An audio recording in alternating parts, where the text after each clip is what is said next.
Welcome to NS news. నేను సుమా. ముందుగా బులెటిన్లో హెడ్లైన్స్.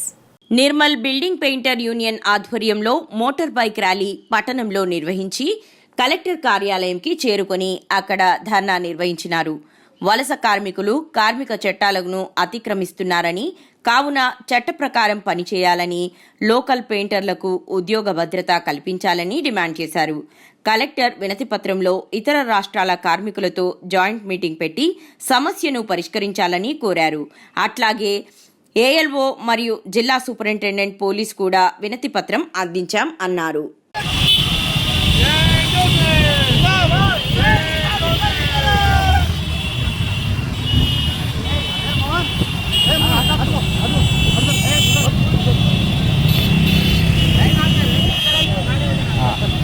उसके लेवल में चलो दिलो। हाँ आज ही चलो।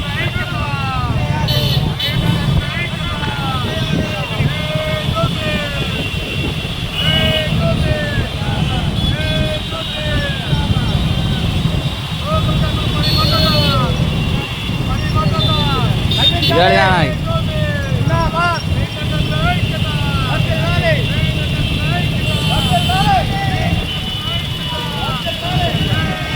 కలెక్టర్ గారికి ఏఓ గారికి వినతి పత్రం ఇవ్వడం జరిగింది. అదేవిధంగా లేబర్ డిపార్ట్మెంట్లో కూడా ఒక వినతి పత్రం ఇవ్వడం జరిగింది. అదేవిధంగా సూపరింటెండెంట్ ఆఫ్ పోలీస్ కూడా వినతి పత్రం ఇవ్వడం జరిగింది. ముఖ్యమైన విషయం ఏమంటే నిర్మల్ జిల్లాలో కానీ నిర్మల్ పట్టణంలో కానీ ఈరోజు వలస కార్మికులు వందలాది మంది వచ్చి వారు చట్ట ప్రకారము నడుచుకోకుండా, కార్మిక చట్ట ప్రకారం నడుచుకోకుండా వాళ్ళు ఇష్టం వచ్చినట్టు, వాళ్ళకు యూనియన్ లేదు, వాళ్ళకు రేట్లు లేవు, వాళ్ళకు సమయపాలన లేదు, ఏ విధమైనటువంటి ఆంక్షలు లేకుండా వాళ్ళు పనిచేయడం జరుగుతుంది. దీంతో జిల్లాలో ఉన్నటువంటి నిర్మల్ పట్టణంలో ఉన్నటువంటి పెయింటర్ కార్మికులకు ఉద్యోగ భద్రత కరువైంది.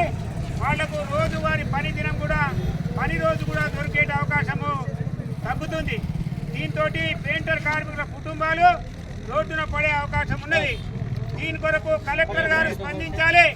మరి కలెక్టర్ గారి నిర్మల్ జిల్లాలో ఈ విధంగా జరుగుతుంది కాబట్టి మేము వారికి రిక్వెస్ట్ చేస్తున్నాం ఏమంటే, ఏదంటే మధ్యప్రదేశ్ కానీ, ఉత్తరప్రదేశ్ కానీ, రాజస్థాన్ కానీ, అదేవిధంగా ఆంధ్ర కానీ, మహారాష్ట్ర కానీ, ఏ రాష్ట్రం నుండి వచ్చినప్పటికీ వాళ్ళ రాష్ట్రం నుంచి ఒక్కొక్క 5 ప్రతినిధులని, అదేవిధంగా లోకల్లో ఉన్నటువంటి పెయింటర్ ప్రతినిధులతోటి ఒక జాయింట్ మీటింగ్ పెట్టి, లేబర్ డిపార్ట్మెంట్ జాయింట్ మీటింగ్ పెట్టి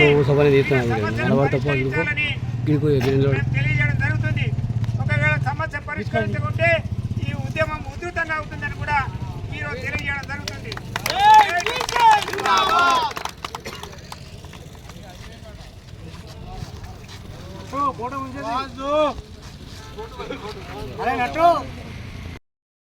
ఇవ్వడం జరిగింది. ఇందు మూలంగా కలెక్టర్ గారు కూడా మనది స్పందించి మాట్లాడడం జరిగింది. అదేవిధంగా యూనియన్ సభ్యులంతా కలిసి ఏకదాటిపై వచ్చి ఒక కార్యక్రమం విజయవంతం చేసినందుకు చాలా సంతోషంగా ఉంది. ప్రతి ఒక్కరు ఈ యొక్క కార్యక్రమాన్ని మరి ప్రతి 5వ తారీఖు బంద్ పెట్టి కార్మికుల ఐక్యత కోసం పోరాడాలని కోరుతూ చేతులు